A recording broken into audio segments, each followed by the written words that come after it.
Hi guys! Today we are going to talk about the TikTok application and we will show you how to delete drafts on TikTok. So let's go to this app.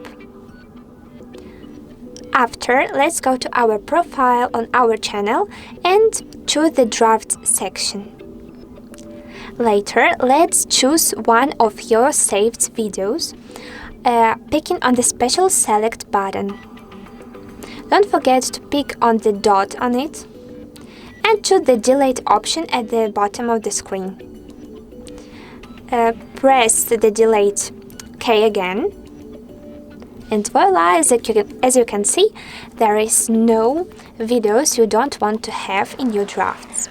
Thank you for this watching, and don't forget to subscribe on our TikTok and of course YouTube channels. Goodbye guys, bye bye!